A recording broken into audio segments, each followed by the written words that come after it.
특집 서스펜스 메디컬 미스터리 19, 13위 공개합니다.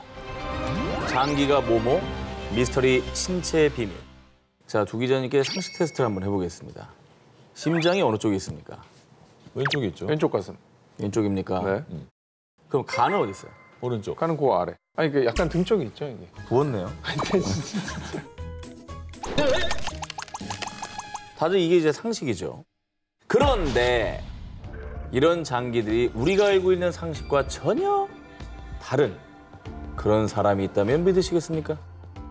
아니 근데 보통 제 위치에 있어야 기능도 제대로 하고 네네. 이게 아니면은 우리는 탈장이라고 그러잖아요. 이게 제대로 안 되면. 탈장이죠. 아 이게 건강에도 문제가 있을 것 같은데. 2017년 10월 미국 오레건주 오레건 보건대학교에서 해부학 수업 중이던 의대생 워렌 닐슨은 시신을 해부하다가 충격적인 발견을 합니다.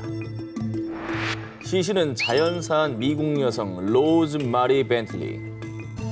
그녀의 장기들은 심장을 제외하고 위와 비장, 간 등 모두 정반대의 위치에 있었습니다. 그뿐 아니라 정맥이 있어야 할 자리는 텅 비어 있고 심지어 혈관이 엉뚱한 곳에 연결돼 있기도 했습니다. DNA가 시킨 대로 이게 분열이 되면서 자기 위치를 잡잖아요. 근데 이게 그게 정해진 프로그램이 있는데 아하. 심장 빼고 다 반대로. 야 이거는 벤틀리 여사처럼 몸속 장기가 정반대로 배치돼 있는 증상을 좌우 박균증이라고 하는데요. 그러니까 이런 용어가 있다는 거는 의학적으로 이렇게 분류될 만한 사람들이 꽤 있다는 뜻이잖아요. 맞습니다. 자, 심장 질환을 동반해 신생아 22,000명 중에 1명꼴로 발견되는 희귀 질환인데다가 원인도 밝혀지지 않았다고 합니다. 뭐 희귀 질환이긴 하지만 어쨌거나 생명에 지장이 있는 건 아닌 모양입니다.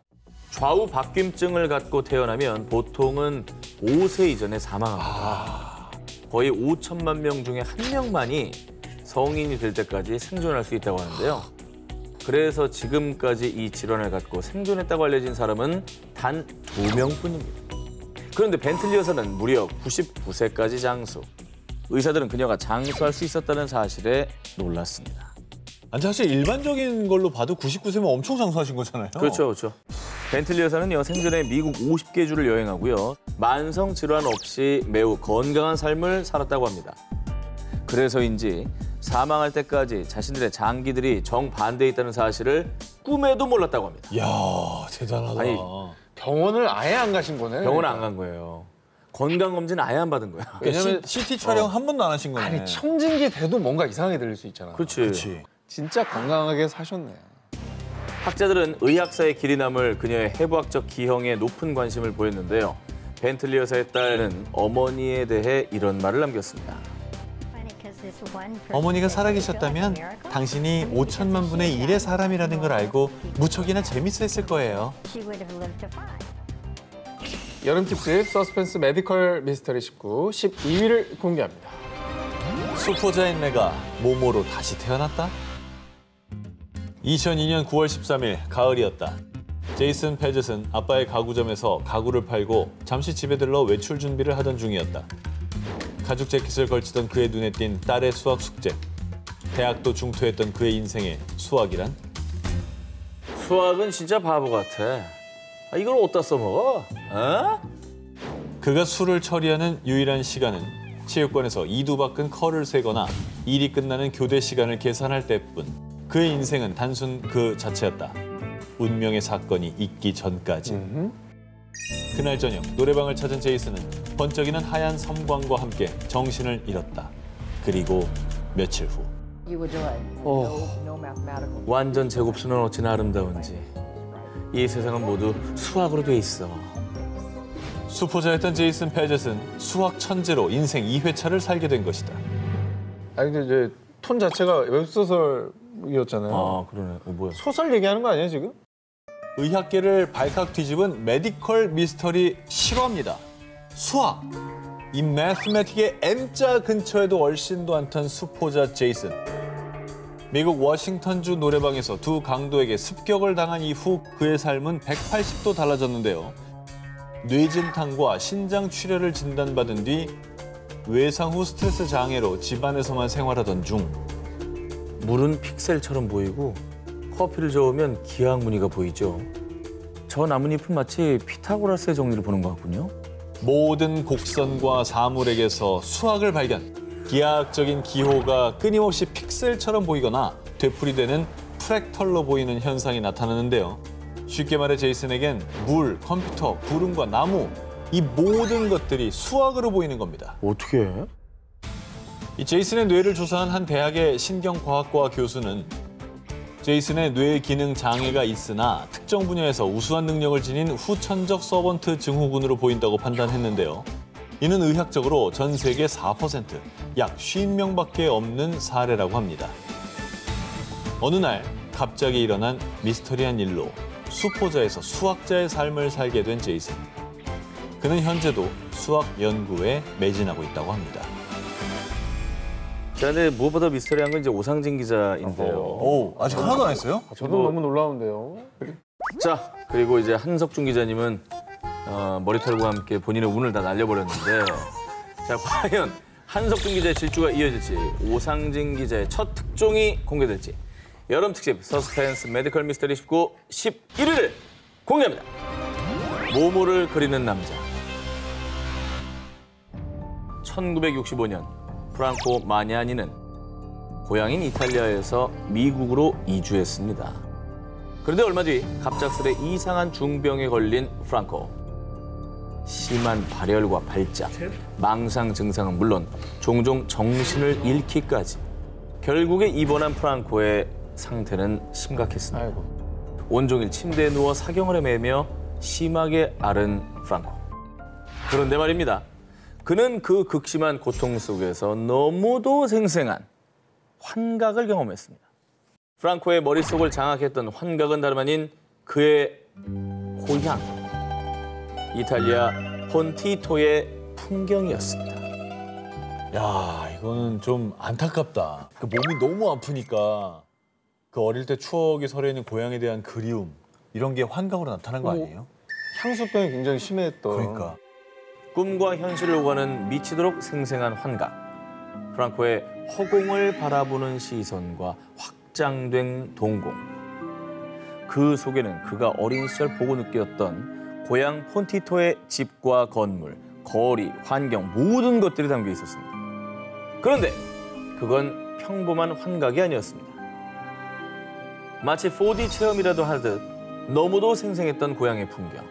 그 환상에 압도된 프랑코는 붓을 들고 기억을 더듬어서 고향의 풍경을 그리기 시작했습니다. 자, 왼쪽이 프랑코의 그림이고요. 우측, 오른쪽이 실제 그곳을 찍은 사진입니다. 야, 거의 흡사하다. 저 그림 보세요. 사진이라고 봐도 믿을 만하죠. 아니 사실 뭐 우리 추억 속에도 옛날 고향 아니면 살던 곳에 대한 모습을 어렴풋하게 기억은 해도 자 저렇게 생생하게 그려낸다는 건 쉽지 않을 것 같거든요. 이건 너무 똑같다. 마치 사진을 찍은 듯 뛰어난 그림 실력을 보여준 프랑코. 그런데 저는 요리사 일을 했었을 뿐 평생 동안 단 한 번도 붓을 쥐어본 적이 없죠. 프랑코는 놀랍게도 평생 그림의 기억자도 몰랐던 사람이었습니다. 이에 대해 한 신경과 전문의 올리버 섹스 또한 프랑크는 우리가 상상하기 힘든 능력을 지닌 게 분명합니다. 그가 원하든 원하지 않든 생생한 기억이 그를 지배하죠. 라며 놀라움을 금치 못했습니다. 원래 그림을 그렸던 사람도 아닌데 저런 걸 이제 그림에서는 극사실화라고 하거든요. 그러니까 거의 사진하고 똑같이 그려내는 거를. 저것도 사실 또 어려운 어떤 풍이에요.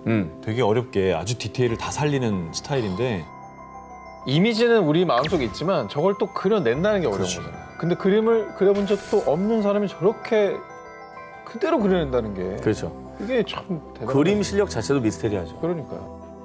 프랑코의 머릿속에 펼쳐진 신비의 환상. 어릴 적 고향의 풍경을 마치 사진처럼 그려내는 그는 메모리 아티스트, 즉 기억 예술가로 이름을 떨치고 있습니다. 프랑코는 주로 전쟁으로 고향이 폐허가 되기 전 가족들과 단란하고 행복하게 살았던 1943년 이전의 이탈리아 폰티토만을 그린다고 합니다. 그러니까 지금은 없는 모습이네요. 기억만 그리는 거예요. 그가 본 환상은 어쩌면 행복했던 과거에 대한 간절한 그리움이 불러온 것은 아니었을까요? 그의 캔버스 속 마을은 여전히 아름답습니다. 여름 특집 서스펜스 메디컬 미스터리 19 10위 공개합니다. 그의 모모가 변한 이유.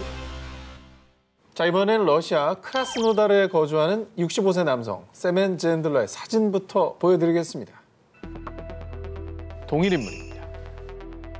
근데 인종이 네, 다른데요? 뭔가 인종이 되게 달라 보이는데? 인종은 다르잖아요. 자, 보기엔 그렇죠. 네. 사실 이 세멘은 백인입니다. 원래 이 창백해 보일 정도로 밝은 톤의 피부를 가지고 있었는데 그런 그가 우측 사진대로 피부색이 어두워진 이유. 그 수술을 받은 후부터 피부색이 달라진 것 같아요. 수술? 피부 관련된 수술인가요? 그러니까 피부 관련된 건가? 그가 받은 수술은 다름 아닌 간 이식 수술이었습니다. 간이 안 좋으면 얼굴빛이 되게 안 어두워지- 좋아지잖아요. 안 좋은 간을 이식받았나? 그랬나 보네. 자, 의학계도 깜짝 놀란 세멘의 미스테리한 사연. 2015년 간암 진단을 받은 세멘. 의사들조차 간 이식을 받지 않는다면 가망이 없다며 고개를 내저을 정도로 예후가 좋지 않았습니다. 이에 필사적으로 간 기증자를 찾아 나선 세멘. 하지만 그에게 맞는 간 기증자를 찾기란 하늘의 별 따기였는데요. 간 이식을 받아야만 된다는 판정을 받으면 정말 저것밖에 방법이 없는 거거든요. 그렇죠. 이게 죽느냐 사느냐의 문제가 되는 거예요. 그런데 말입니다. 하늘이 도와주신 걸까요? 미국 출장을 자주 다녔던 세멘은 수소문 끝에 겨우 미국에서 간 기증자를 찾는 데 성공. 정말 기적적으로 이식을 받을 수 있었는데요. 자, 그런데 간 이식을 받은 뒤부터 피부색이 어두워지기 시작한 세멘. 이식 수술도 성공적이었고 그는 외부 활동을 거의 하지 않아 햇볕에 탈 확률도 없었는데요. 사실 이 세멘에게 간을 기증해준 사람이 아프리카계 미국인이었던 겁니다. 그게 무슨 상관이에요? 설마 그렇다고? 정말? 아니 그 피부색은 그 멜라닌 색소랑 관계 있는 건데 그거랑 간이랑 뭔 상관이에요? 안에 장기는 똑같잖아요, 그죠? 그럼. 자, 이렇게 의문만 가득한 세멘의 피부색 변화. 세멘의 담당 의사조차도 그 이유를 명확히 설명하지 못했는데요. 급작스럽게 피부색이 변한 그를 두고 주변에서는 걱정이 많았지만 세멘은요. 제 피부색이 어두워졌다 한들 저는 상관없습니다. 설사 제 피부가 앞으로 훨씬 더 검게 변한다 해도요. 중요한 건 제가 건강히 살아있다는 거죠. 간 이식 수술 후 인종이 바뀌듯 기증자의 피부색을 닮아간 남성. 정말 한간의 추측처럼 간 이식과 함께 피부색까지 이식된 걸까요? 세멘의 사례는 아직도 의학계 미스터리로 남아있습니다. 여름 특집 서스펜스 메디컬 미스터리 19 9위를 공개합니다. 뇌 없이도 살 수 있다. 이번 특종을 들으시면 깜짝 놀라실 겁니다. 사진으로 먼저 보실까요? 뭐야? 뻥 뚫려 있는 거 아니야? 이게 뭐야? 뇌가 없잖아. 아니 저기에 지금 벼 있다는 거예요? 네. 아니 잘못 찍힌 거 아닙니까 혹시? 아닙니다. 1980년 영국 사우스 요크셔주 셰필드. 대학생 피터는 통증과 함께 머리가 부풀어 오르는 느낌을 받고 병원을 찾아 검사를 받았습니다. 그런데 뇌 CT를 촬영한 결과 피터의 담당이었던 로버 박사는 경악을 금치 못했는데요. 아니 뭐야? 아무것도 없잖아. 피터의 두개골에는 뇌가 아닌 뇌 척수액만 가득 차 있었던 겁니다. 자, 일반인의 뇌는 약 1.5kg 정도지만 피터의 뇌에는 약 300g 남짓의 뇌 척수액과 이를 감싸는 얇은 망만이 존재. 사실상 뇌가 없는 상태였는데요. 와. 자, 우측이 이제 정상적인 모습이고요. 꽉 차 있어야지. 왼쪽이 이제 피터의 사진인데 누가 보더라도 확연히 차이가 나죠. 이 놀라운 사실에 로버 박사는 피터와 비슷한 물뇌증 환자 600명의 뇌를 정밀 관찰을 했는데 그 결과 약 10%에 해당하는 환자들의 뇌에 95%가 없었다고 합니다. 로버 박사가 조사했던 뇌가 없는 환자들 중에 절반은 심각한 장애를 앓고 있었지만 나머지 절반은 지능지수 100이 넘는 정상범주에 해당했다고 하는데요. 특히나 피터는 IQ만 126! 심지어 수학과 우등생이었다고 합니다. 야 이게 말이 되는 거야? 그러면 저 얼마 안 남아 있는 뇌의 밀도가 되게 높은가 보다. 자, 일부 뇌과학자들은 존 로버가 CT 사진을 잘못 해석한 것이라며 부정하기도 했지만 캐나다의 신경과학자 존 앤드류 아머는 장기의 신경세포가 뇌를 대신해 기억을 저장하는 겁니다. 라며 세포 기억사를 주장하기도 했는데요. 아직도 정확하게 밝혀지지 않은 뇌 미스터리. 인간의 잘못된 해석일까요? 아니면 풀리지 않는 인체 신비일까요? 여름 특집 서스펜스 메디컬 미스터리 19 8일을 공개합니다. 태아 안의 모모 미스터리 임신. 2006년 칠레 테무코. 임신 중이었던 미첼은 출산 전 검사를 위해 방사선 촬영을 진행했습니다. 그런데 아니, 뱃속에 태아가 한 명 더 있어요. 출산 앞두고 또 다른 태아가 발견됐다는 충격적인 이야기를 듣게 된 미첼. 아, 이거 뭐 중복 임신 아니에요 또? 전혀 다른 기사입니다. 어허? 정말 놀라운 사실은 또 다른 태아가 발견된 위치였습니다. 태아 안에 또 다른 태아가 있어요. 바로 태아의 위장 속, 한마디로 태아 속에 태아가 있었던 것이죠. 태아 속에 태아가 말이 됩니까? 이게 위장 속에. 위장 속에요? 그렇죠. 아, 뱃속에 들어 있었다고? 태아의 위장 속에 태아가 있다고요. 태아 속의 태아는 의학계에서도 희귀 케이스로 알려졌습니다. 어허? 임신 중에 쌍둥이가 다른 쌍둥이 안에 갇힌 상태에서 자라는 것인데요. 태아 50만 명 중에 1명꼴로 발생. 칠레에서는 처음 있는 일이었다고 합니다. 아니 왜 태아가 다른 태아의 뱃속에 들어가 있는 거예요? 어떻게 그렇게 되지? 태아 속의 태아는 난자가 수정되는 과정에서 유전적 오류가 발생. 세포가 적절히 분열되지 않아서 쌍둥이 배아가 다른 배아에 흡수돼 성장하는 것입니다. 이번 사례의 태아는 약 10cm 크기로 팔과 다리, 또 부분적으로 발달한 척수는 있었지만 머리가 없어서 생존할 가능성이 없었다고 합니다. 아유, 그건 좀 안타깝네요. 그러면 그 태아를 품고 있던 다른 태아는 괜찮은 거예요? 다행히 무사히 수술을 통해 위장 속 태아는 분리했고요. 살아있는 아이의 생명에는 지장이 없었다고 합니다. 우와. 천만다행이네.